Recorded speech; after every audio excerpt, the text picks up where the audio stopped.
रखूंगा, सबसे पहले आप उसका नेचर आइडेंटिफाई करेंगे, फिर मैं आपको धीरे धीरे उनके रूल बताता हूं। इस सेंटेंस को देखो, अब परत दर परत अपने इंफिनिटिव के हर स्ट्रक्चर को देखेंगे। She wanted to help us, इस सेंटेंस को ब्रेक करना सबसे पहले इंफिनिटिव का नेचर हमें पता करना है, ठीक है ना। वांटेड आपकी वर्ब है, शी आपका सब्जेक्ट है। अच्छा वो क्या चाहती थी, हमें हेल्प करना। वर्ब से वर्ड का रिप्लाई करने वाला टू हेल्प नाम का इंफिनिटिव, जो वर्ब से वर्ड का रिप्लाई करे वो कहलाता है एक ऑब्जेक्ट ऑफ द वर्ब। अगर वो ऑब्जेक्ट ऑफ द वर्ब है तो वो कहलाएगा एक नाउन इंफिनिटिव। समझ गए ना सेंटेंस को इतना। तो ये सिंपलेस्ट फॉर्म होती है किसी भी इंफिनिटिव की, टू प्लस में वर्ब की फर्स्ट फॉर्म, इसको हिंदी बोलेंगे वो चाहती थी। और क्या चाहती थी, हमारी मदद करना, इसको बोलते हैं सिंपल इंफिनिटिव। सबसे सिंपल इंफिनिटिव ये होता है टू प्लस में वर्ब की फर्स्ट फॉर्म।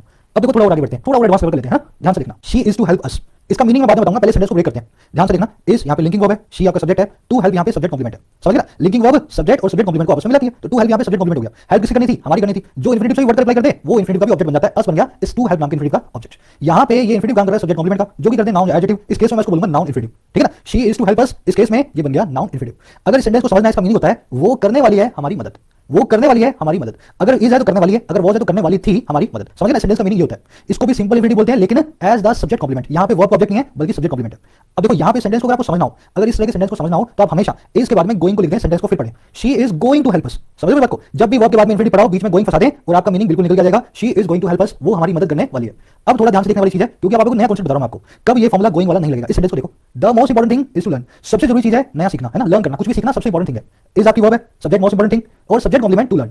टू लर्न यहां पे सब्जेक्ट कॉम्प्लीमेंट का काम कर रहा है। इस केस में इस सेंटेंस का मतलब है सबसे जरूरी चीज है सीखना। अगेन ये भी सिंपल इंफिनिटिव है, टू प्लस में वर्ब की फर्स्ट फॉर्म। अब आपके दिमाग में सवाल आएगा, सर यहां पे बीच में गोइंग क्यों ना लगेगा। आपने बताया था जब इंफिनिटिव सब्जेक्ट कॉम्प्लीमेंट बन के आए तो बीच में आपको गोइंग को फंसा देना है। अब ध्यान से देखो कब गोइंग लगेगा कब नहीं लगेगा। दोनों सेंटेंस आपके सामने है। पहले केस में टू लर्न नाम का इंफिनिटिव है जो कि सब्जेक्ट कॉम्प्लीमेंट का काम कर रहा है, दूसरे केस में टू हेल्प नाम का इंफिनिटिव है जो कि सब्जेक्ट कॉम्प्लीमेंट का काम कर रहा है। ध्यान देना, सेकंड वाले में बीच में गोइंग लगेगा, इसका मीनिंग जब निकालोगे, फर्स्ट वाले में बीच में गोइंग नहीं लगेगा, इसका मीनिंग निकालते हुए। रीजन क्या है, जब आपके पास सेंटेंस ऐसा हो जिसमें कोई एक्शन हो रहा हो, she is to help us, वो हमारी मदद करने वाली है। समझ रहे हो बात को, यहां पे एक्शन होने वाला है। अगर एक्शन होगा तो बीच में गोइंग आएगा, अगर एक्शन नहीं हो रहा तो बीच में गोइंग नहीं आएगा। इस केस में देखो, the most important thing is to learn, सबसे जरूरी चीज है लर्न करना। एक्शन क्या हुआ, एक्शन कोई नहीं हुआ, लर्न करना इंपोर्टेंट थिंग है। आपने बैठे बैठे बात बोल दी, पर यहां पे क्या हुआ, यहां पे वो हमारी मदद करने वाली है, आएगी मदद करेगी, एक एक्शन होगा। अगर एक्शन होगा तो ऐसे सब्जेक्ट कॉम्प्लीमेंट वाले केस में इंफिनिटिव में बीच में गोइंग लगा के सेंटेंस का मीनिंग निकाला जाएगा। अगर एक्शन नहीं होगा तो बीच में गोइंग लगाने की जरूरत नहीं है। तो एक कंफ्यूजन आपकी निपट गई होगी आज, is to, am to, are to, was to, were to को कैसे बताया जाए। एक्शन हो रहा हो तो is going to, are going to, am going to, was going to, were to, were going to. अगर एक्शन ना हो रहा हो तो सीधे सीधे मीनिंग को आप निकालें बिना गोइंग लगाए। चलो एक एडवांस स्ट्रक्चर देखते हैं इंफिनिटिव से, थोड़ा सा और ऊपर अपना लेवल लेके आएंगे। इस सेंटेंस को देखो, She wanted to take seriously. She wanted to take seriously. इस सेंटेंस में सीरियसली प्रॉब्लम है ना, मीनिंग के साथ ग्रामर के साथ सेंटेंस गलत है। कैसे गलत है मैं इसको पहले ब्रेक करूंगा। Want wanted wanted आपकी वर्ब है, she आपका सब्जेक्ट है। अच्छा वो क्या चाहती थी, टू टेक लेना, और क्या लेना seriously, object of the verb बन गया है इंफिनिटिव। वो चाहती थी सीरियसली लेना। देखो जो चीज वो लेना चाहती थी, कार लेना चाहती थी, पैसा लेना चाहती थी, जो भी लेना चाहती थी वो हमें लिखनी है। एक्चुअल में सेंटेंस का मीनिंग ऐसा निकलने वाला था, वो चाहती थी कि उसे सीरियसली लिया जाए। भाई उसको कोई सीरियसली लेता नहीं था, वो चाहती थी कि मुझे सब लोग सीरियसली लें। ऐसे केस के अंदर जब वो कुछ चाह रही है कि उसके साथ कोई काम हो, है ना, वो कुछ नहीं लेगी बल्कि उसको लिया जाए सीरियसली, तो इस केस में आप यूज करते हैं पैसिव इंफिनिटिव को। पैसिव इंफिनिटिव क्या होता है, देखो टू टेक की जगह आप लगा देंगे टू बी टेकन। याद रखने की ट्रिक है, बी प्लस में वर्ब की first form, third form. Passive ये होता है ना, बी प्लस v3, तो टू प्लस में be plus v3 passive infinitive लगेगा। यहां पे मीनिंग निकलेगा she wanted to be taken seriously. ये आपका पैसिव इंफिनिटिव का स्ट्रक्चर है, to plus be plus v3, जिससे सब लोग परेशान है कि सर इसका मीनिंग क्या होता है। अब इसका मीनिंग समझो, वो चाहती थी कि उसको सीरियसली लिया जाए फ्यूचर में। जब वो चाह रही थी ना तब तक उसको कोई सीरियसली ले नहीं रहा था। जब उसने चाहा तो उसने ये चाहा कि आज के बाद मुझसे, इस मोमेंट के बाद मुझे सीरियसली लिया जाए। तो ये फ्यूचर ऑफ पास्ट को बताती है, समझ गए ना, किसी मोमेंट पे फ्यूचर की एक इच्छा को बताती है ये वाला फॉर्म जो है structure, to plus be plus v3। अब मैं इसकी एक और वेरिएशन आपको दिखाता हूं। We were to helped by you, we were to helped by you.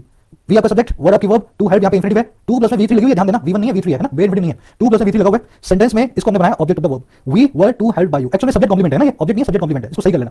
अब देखो यहां पे मीनिंग क्या निकालना चाह रहे हैं, हमारी मदद की जाने वाली थी तुम्हारे द्वारा।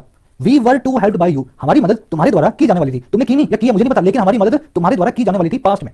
अगर ऐसा केस है तो यहां पे पैसिव इंफिनिटिव की जरूरत है, क्योंकि हमारी मदद तुम करोगे, करने वाले तुम हो और एक्शन का रिसीवर हम है। तो यहां पे टू हेल्प की जगह मैं लिखूंगा टू बी हेल्प्ड। पेपर में ऐसे क्वेश्चन आएंगे जहां पे आपको एक्टिव इंफिनिटिव दिया होगा और मीनिंग निकला होगा पैसिव का। मान लो हेल्प लिखा होता है, ईडी भी ना होता, we were to help by you. आपको देख के पता लगना चाहिए बाय प्रीपोजिशन ये बता रही है कि काम तो यू करेगा। तो हम तो सब्जेक्ट नहीं है बल्कि रिसीवर है सेक्शन के। अगर हम रिसीवर है तो हमारे लिए पैसिव एक्शन आएगा, पैसिव एक्शन आएगा तो to plus be plus v3 लगाना है। तो ये होता है सिंपल इंफिनिटिव का passive form, to plus be plus v3। ऐसे एक और सेंटेंस भी है, शी वाज टू बी और कैप्टन। अगर कभी कभी आपको एग्जाम में ऐसा मिले इंफिनिटिव का मेन वो भी गायब हो, मतलब इंफिनिटिव का बेर इंफिनिटिव जो गायब करके रखा हुआ है, सिर्फ टू लिख के छोड़ा हुआ है, शी वाज टू और कैप्टन, तो उस केस में आपको बीच में बी डालना है। इसका मतलब होगा वो होने वाली थी, शी वाज टू बी वो होने वाली थी, और क्या, और कैप्टन हमारी कैप्टन। यहां भी सब्जेक्ट कॉम्प्लीमेंट का काम करेगा, बीच में बी आपको घुसाना है, सेंटेंस को सही बनाना है। अब थोड़ा सा एक लेवल और ऊपर लाते हैं अपने इंफिनिटिव को।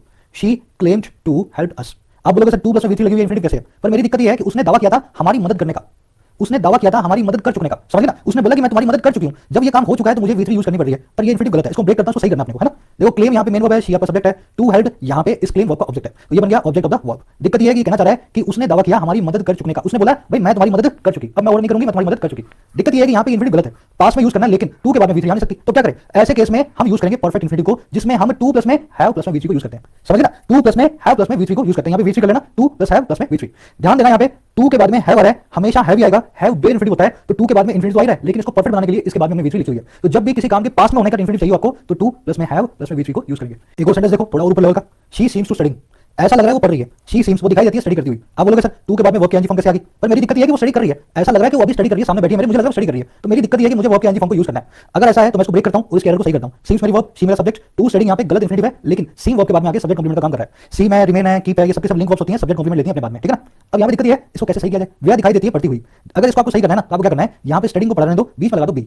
आपको तो इंफिनिटिव में वर्ब की फर्स्ट फॉर्म चाहिए टू के बाद में, तो बी घुसा दो, बी घुसते ही बी प्लस में वर्ब की एनजी फॉर्म कंटीन्यूअस टेंस का काम भी कर देगी और आपका सेंटेंस भी सही रहेगा। तो एक कंटीन्यूअस इंफिनिटिव कहलाता है टू प्लस में बी प्लस में वर्ब की आईएनजी, चाहे टू प्लस में बी प्लस में वर्ब की आईएनजी फॉर्म। लास्ट में सब रिवाइज करवाऊंगा, पहले मैं एक करके सब समझा रहा हूं आपको ना। कंटीन्यूअस इंफिनिटिव क्या बताता है, किसी काम की कंटिन्यूएशन को बताता है। She seems to be studying, वो दिखाई देती है पढ़ती हुई। अब एक और लेवल ऊपर है उसके, she seems to studying for 10 hours, she seems to studying for 10 hours. हुआ क्या, यहाँ पे स्टडी तो हो रहा है, कंटीन्यूअस सेक्शन तो है, लेकिन 10 घंटे से हो रहा है ना। इस केस में आप यूज करते हैं प्रेजेंट परफेक्ट टेंस को, जब कोई काम पहले भी हो रहा हो और अभी भी हो रहा हो। अब इस सेंटेंस को ब्रेक करेंगे, सीम्स आपकी वर्ब है, शी आपका सब्जेक्ट है, स्टडी यहाँ पे सब्जेक्ट कॉम्प्लीमेंट हो गया इंफिनिटिव के तौर पे। सेंटेंस का मतलब है वह दिखाई देती है पढ़ती हुई 10 आवर्स से 10 घंटे से।